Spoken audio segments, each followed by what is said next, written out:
স্বাগত জানাচ্ছি আরেকটি ভিডিওতে। অনেকদিন পর আপনার ভিডিও তৈরি করছি। আপনারা একজন প্রশ্ন করেছেন, অনলাইনে কাউন্সেলিং নিতে খরচ কেমন লাগে? আলামিন ভাই এই প্রশ্নটি করেছেন, আপনাকে অসংখ্য ধন্যবাদ। ইতিমধ্যে যদিও বেশ কিছু ভিডিও কাউন্সেলিংয়ের উপর দেওয়া আছে, অফলাইন কাউন্সেলিং, অনলাইন কাউন্সেলিং, সেক্ষেত্রে আপনারা কী করতে পারেন, কিভাবে এটি নেবেন, কার কাছ থেকে নেবেন, সবগুলো কিন্তু ডিটেলস দেওয়া আছে। তারপরও আপডেটেড একটি ভিডিও তৈরি করছি, যেহেতু অনলাইন কাউন্সেলিংয়ের বিষয়টাই আসলেই খুব সেন্সিটিভ। এই বিষয়টি বলার জন্য আমি আছি কাউন্সেলিং সাইকোলজিস্ট আশুজমন রাজু। আপনারা যে অনলাইনে কাউন্সেলিং নিতে চান, এটা সহজ, আপনি খুব ভালোভাবে নিতে পারবেন আপনার বাসাতে বসে। আপনার জাস্ট একটা মুঠোফোন হলেই হোয়াটসঅ্যাপ, ইমো অথবা যে কোনো মেসেঞ্জারের মাধ্যমে আপনি কিন্তু এটা নিতে পারবেন। ব্যাপারটি হলো, আপনি খরচের বিষয়টা আপনাকে অবশ্যই চেক করতে হবে, এবং এই খরচের বিষয়টা নির্ভর করবে আপনার যার কাছ থেকে কাউন্সেলিংটা নিচ্ছেন তার প্রফেশনাল স্কিল কতটুকু, তার এক্সপিরিয়েন্স কতটুকু, এবং সে কোন ধরনের ডিগ্রি অর্জন করেছে। তাহলে মনে করেন অনলাইন কাউন্সেলিং নিচ্ছেন, সেন্সিটিভ বিষয় অবশ্যই, কারণ আপনি তাকে হয়তো বা ভার্চুয়ালি দেখছেন, বা অনেক সময় অনেকে অডিও কলেও কিন্তু কাউন্সেলিংটা নিয়ে থাকে। আপনাদের উদ্দেশ্যে বলবো, যদি পারেন এই বিষয়টি আগে জেনে নেবেন যে আপনি যার কাছ থেকে কাউন্সেলিং নেবেন সে আসলে কে। সে কি trainee counselling psychologist, assistant counselling psychologist, নাকি সাইকোথেরাপিস্ট, নাকি হচ্ছে অরিজিনাল যেটা আমরা বলি এমফিল ডিগ্রিধারী কাউন্সেলিং সাইকোলজিস্ট। এখন এমফিলটাকে কিন্তু খুবই গুরুত্ব দেওয়া হয় খরচের বিষয়টা যদি আসে। মনে করেন বিভিন্ন রকমের ডিগ্রি থাকার পরেও এমফিল 2 বছরের একটা ডিগ্রি নিতে হয়, যেটা একটা সময় সাপেক্ষ, এবং যারা এই ডিগ্রিটি নেয় তাদের বিভিন্ন রকমের গবেষণার মধ্যে দিয়ে যেতে হয়। বিভিন্ন রকমের ক্রিটিক্যাল ক্লায়েন্ট, বা আপনারা জানেন ইএমডিআর থেরাপি, এনএলপি থেরাপি, যে কেউ যে কোনো সময় করতে পারে। কিন্তু এই জিনিসগুলো যারা এমফিল করে তারা দেখা যায় বছরের ভিতরে তাদের এই জিনিসটা প্র্যাকটিস এবং শিখতে হয়। তো এই ধরনের সিবিটি বেস থেরাপি বা সিবিটি আপনারা বলেন, সেগুলো কিন্তু নিয়ে থাকে। এখন খরচের বিষয়টা হলো নির্ভর করবে এর উপরে। আপনি একজন নিজেকে বলছে যে সাইকোলজিস্ট, যেটা আমি অনলাইনেও দেখি অনেক সময়, তারা সাইকোলজিস্ট লিখেছে, কিন্তু সে ন্যাশনাল ইউনিভার্সিটি থেকে পড়াশোনা করেছে এবং সে অনার্স মাস্টার্স করেছে জেনারেল লাইনে।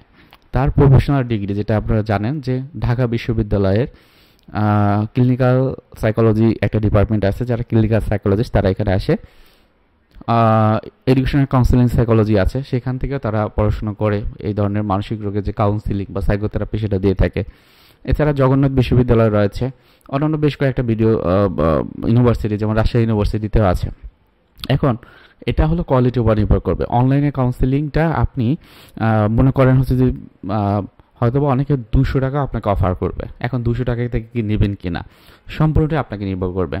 আপনি দেখবেন প্রফেশনাল ডিগ্রি যারা আছে তাদের কাছ থেকে নেবেন, সেটা 200 টাকা কখনোই সম্ভব হয় না। কারণ আপনি একটা মানুষ মনে করেন সারাদিনে কত সময় কাজ করতে পারে। যারা প্রফেশনাল সাইকোলজিস্ট তারা কিন্তু এই শুধুমাত্র কাউন্সেলিংই করে থাকে। তার ব্যাপারটা এরকম না যে দেখা যায় যে অন্য কোনো জব বা ব্যবসা করার পাশাপাশি এটা কিন্তু করতে পারে না। অ্যাট দ্য সেম টাইম যারা এমফিল করা, তারা অনেক সময় দেখা যায় তাদের অন্যকে গাইড করতে হয়, ট্রেনিং দেওয়া, ওয়ার্কশপ করানো, বা যারা কাউন্সেলিং সাইকোলজিতে প্র্যাকটিস করে, যারা ট্রেনি বা অ্যাসিস্ট্যান্ট সাইকোলজিস্ট, তাদেরকেও কিন্তু তারা সুপারভিশন দেয়। এখন এটি আপনার হয়তোবা যদি জেনারেল সেন্স দেখেন, কেউ কেউ 1000-1200 টাকা প্র্যাকটিস করতে পারে, এটি 3000 টাকাও প্র্যাকটিস করতে পারে। এটা নর্মাল একটা রেঞ্জ। তবে সেক্ষেত্রে অনলাইনে কাউন্সেলিং নিন বা অফলাইনে কাউন্সেলিং নিন। অফলাইনে কাউন্সেলিং ক্ষেত্রে পরিবেশটা খুবই ইম্পর্টেন্ট। আপনার কথাগুলো কনফিডেন্সিয়াল বা গোপন রাখছে কিনা, সে তার কোয়ালিফিকেশন অনুযায়ী যে কাউন্সেলিংয়ের যে প্রসেস সেগুলো দিচ্ছে কিনা, সব কিছু কিন্তু নির্ভর করে। সুতরাং এগুলো দেখে নেবেন। যদি মনে হয় যে একটা বা দুটো সেশন নেওয়ার পর যে you are feeling better and you are increasing your emotional positivity, that's nice, তখন তার কাছে কাউন্সেলিংটা কন্টিনিউ করতে পারেন। সো এটাই খুব বলার ছিল অনলাইন কাউন্সেলিংয়ের বিষয়টি। আশা করি বুঝতে পেরেছেন। আপনি অবশ্যই কম টাকায় কাউন্সেলিং নেবেন না, এর কিছু সাইড এফেক্টও আছে।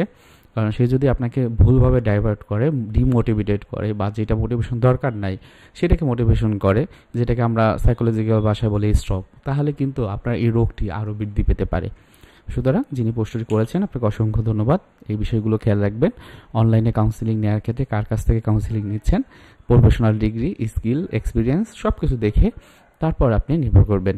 আপনি যদি প্রফেশনাল কোনো কাউন্সেলিং সাইকোলজিস্ট যারা এমফিল ডিগ্রি আছে, হয়তো বা এমন হতে পারে যে আপনি মাত্র 5টা সেশন নিলেন, তা সেই 5টা সেশনে যেই ভালো থাকার জায়গাটা আপনার তৈরি হবে, সেটি হয়তো বা ওই অন্য কোনো সাইকোলজিস্ট যে হয়তো বা প্রফেশনাল ডিগ্রি নেই, তার কাছে 50টা বা 100টা নিলেও কোনো কাজ হবে না। তো এই জায়গাটা খুবই সেন্সিটিভ এবং ইম্পর্টেন্ট, আপনারা অবশ্যই ইম্পর্টেন্টলি এটা দিবেন। কারো কোনো এই বিষয়ে প্রশ্ন থাকলে, কোনো কিছু জানার থাকলে আপনারা অবশ্যই আমাদের এই ভিডিওর কমেন্টে জানাতে পারেন। সেক্ষেত্রে আপনি যদি অন্য কারো কাছ থেকে কাউন্সিলিং নিয়ে থাকেন, সেক্ষেত্রেও তার আপনি কি পাচ্ছেন তার কাছ থেকে বা কী ধরনের সাহায্য আশা করেছে, সেগুলো নির্দ্বিধায় কিন্তু আপনি শেয়ার করতে পারবেন। অবশ্যই আমাদের পক্ষ থেকে আমরা সর্বোচ্চ চেষ্টা করব আপনাদের প্রশ্নের উত্তরগুলো দেওয়ার জন্য। সবাই ভালো থাকেন, সুস্থ থাকেন। আসসালামু আলাইকুম।